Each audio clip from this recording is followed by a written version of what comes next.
کہیں کہ ہمارا رب اللہ ہے، پھر اس پر جم جائے، ان پر فرشتوں کا نزول ہوتا ہے، نہ کوئی غم کرو نہ خوف، خوشیاں مناؤ جنت کی جس کا تم سے وعدہ کیا گیا تھا۔ اللہ کی ربوبیت پر اطمینان جب انسان کو ہو جاتا، میرا رب اللہ ہے، ربی اللہ، انسان کے لیے نہ کوئی کھٹکا، نہ کوئی خطرہ، نہ کوئی خوف، نہ کوئی حزن۔ جو کچھ ہو رہا ہے کس کے اذن سے ہو رہا ہے؟ اللہ کے اذن سے۔ اللہ کے اذن کے بغیر پتہ تک نہیں ہلتا۔ یہ کوئی اندھا بہرا مادہ نہیں ہے جس سے مجھے کوئی خوف ہو۔ اندھا بھینسا چلا آ رہا ہو اس سے تو ڈرنے کا ہر انسان کو ڈرنا چاہیے، نہ معلوم کس کو ٹکر مار دے۔ لیکن نہیں، اس کائنات کو چلانے والا ایک سمیع و بصیر خدا ہے، وہ جو میرا دوست ہے، میرا ولی ہے۔ اللہ ولی الذین آمنوا یخرجہم من الظلمات الی النور۔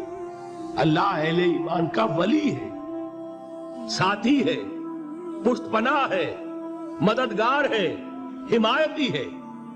بتائیے جسے یقین ہو جائے کہ اللہ میرا مددگار، اللہ میرا محافظ، اللہ میرا پشت پناہ، اللہ میرا حمایتی، اس کے لیے کوئی خوف ہوگا؟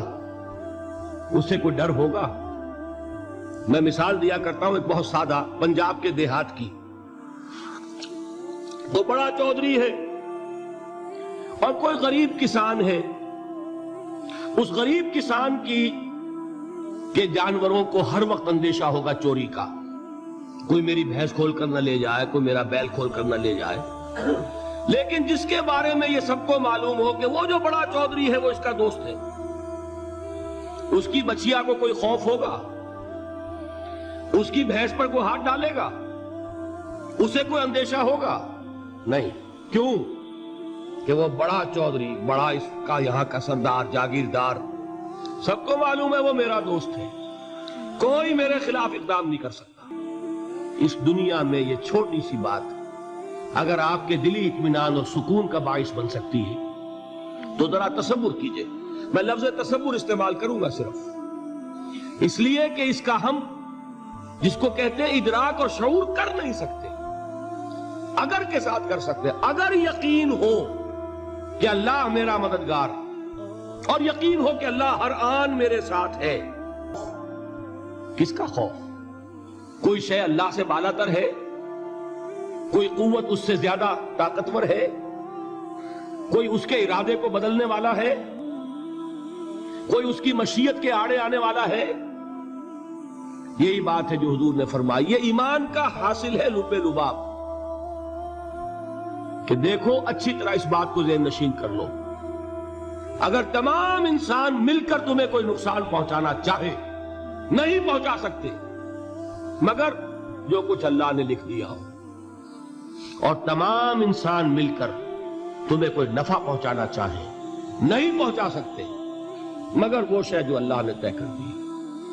آپ پھر میں کہوں گا ذرا طاری کیجئے، اسے فرض کیجئے، اسے سوچئے۔ اگر اس حدیث پر ہمارا دل ٹھکا ہوا ہو تو کسی سے ڈر ہوگا؟ یہ مجھے نقصان نہ پہنچا دے، یہ میری رپورٹ خراب نہ کر دے، یہ میری انکریمنٹ نہ رکوا دے، یہ میرا یہ نہ بگاڑ دے، یہ میرے یہ نقصان نہ پہنچا دے۔ اس کا ڈر، اس کا ڈر، اس کا خوف، اس کی خوشامد، اس کے لیے جا کر طرح طرح سے اپنی عزت نفس کو ذلیل کروانا اس کے سامنے، یہ سب کچھ کیوں کرتا ہے انسان؟ جب سمجھتا ہے کہ اس کے ہاتھ میں میرا کوئی نفع ہے، اس کے ہاتھ میں میرے لیے کوئی ضرر ہے، یہ مجھے کوئی غضب پہنچا سکتا ہے، یہ مجھے کوئی نقصان پہنچا سکتا ہے، یہ میرا کوئی کام بنا سکتا ہے، یہ میری کوئی ضرورت پوری کر سکتا ہے، اسی کا نام شرک ہے۔ جہاں آپ نے یہ سمجھا کہ غیر اللہ کے اندر کوئی طاقت موجود ہے وہی شرک ہے۔ بتوں سے تجھ کو امید خدا سے نو امیدی، مجھے بتا تو صحیح اور کافری کیا ہے؟ شرک تو یہ ہے جس پر بھی تمہیں یہ خیال ہے، کلمہ ہے یہ کلمہ سوم، لا حول ولا قوت الا باللہ۔ ذرا اس پر دل کو کبھی اگر آپ تصور کریں، پھر فرض کریں، دل ٹھک جائے اس پر، کوئی طاقت نہیں۔ یہی بات تھی جو شیخ عبد القادر جیلانی رحمت اللہ علیہ نے اپنی وصیت میں اپنے بچے سے کہی. 11ویں دینے والے ہیں، لیکن حضرت شیخ عبد القادر جیلانی کی وصیت اور تعلیمات کو کتنے لوگ ہیں تم جانتے ہو؟ یہ جن مقامات تک پہنچے ہیں وہ کس چیز کی بدولت پہنچے؟ انہوں نے جو پیغام دیا وہ کیا تھا؟ اے میرے بچے، جس طریقے سے قرآن مجید میں حضرت لقمان کی نصیحتیں جو ہے نقل کر دی گئی ہیں، میں یہ عرض کروں گا بالفرض اگر قرآن حضرت عبد القادر جیلانی کے بعد نازل ہوا ہوتا تو شیخ عبد القادر کی یہ نصیحتیں بھی قرآن میں درج ہوتی. اتنی اونچی نصیحتیں ہیں. اے میرے بچے، اس حقیقت کو ذہن نشین کر لے، لا فاعل فی الحقیقت ولا مؤثر الا اللہ. اس کائنات میں نہ کوئی فاعل حقیقی ہے نہ مؤثر حقیقی ہے سوائے اللہ. کسی شے میں کوئی تاثیر نہیں اگر اللہ نہ چاہے. آگ جلا نہیں سکتی اگر اللہ نہ چاہے. پانی ڈبو نہیں سکتا اگر اللہ نہ چاہے.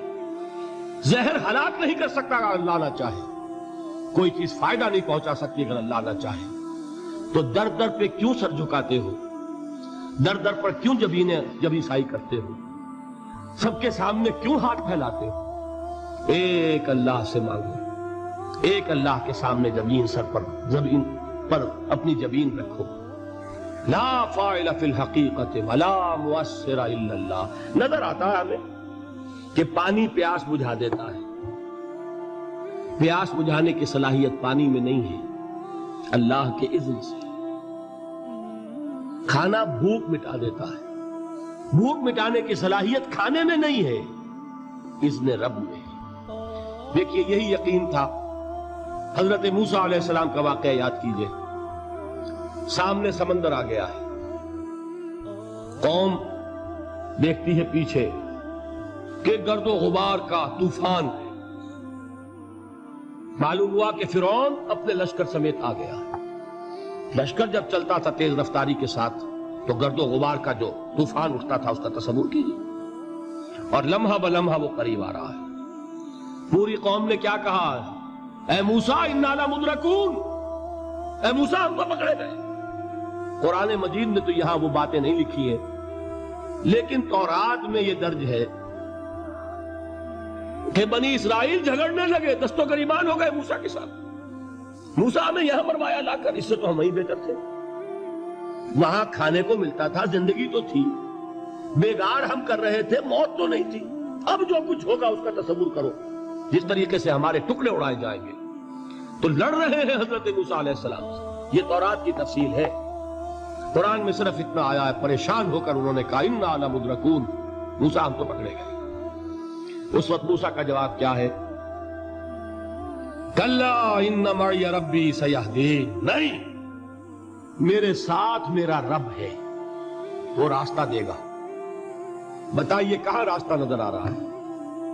یہ ہے ایمان بالغیب. راستہ نظر نہ آئے تب اللہ پر یقین ایمان ہے. جیب میں پیسے ہوں اور تب دل کو اطمینان ہے تو ایمان کس پر ہوا؟ پیسے پر، اللہ پر نہیں. جب وسائل و ذرائع نہ ہو اور پھر یقین ہو کہ اللہ مسبب الاسباب ہے، وہ اسباب کا پابند نہیں ہے، وہ اسباب کا محتاج نہیں ہے، اسباب اس کے محتاج ہیں. اگر یہ یقین ہے تو اللہ پر ایمان ہے. یہ نہیں ہے تو تمہارا ایمان اسباب پر ہے، وسائل پر ہے، ذرائع پر ہے، مادیات پر ہے، اللہ پر نہیں. اس وقت کہاں راستہ تھا؟ کوئی راستہ تھا؟ سمندر ہے اور ادھر سے لشکر آ گیا ہے. کلا ان معی ربی سیہدین. اب دیکھیے ایمان کہہ دینا آسان ہے، ہوا معکم اینما کنتم، جہاں کہیں بھی تم ہوتے ہو اللہ تمہارے ساتھ ہوتا ہے. لیکن اس کا یقین قائم ہو جائے تو زمین و آسمان کا فرق واقع ہو جائے.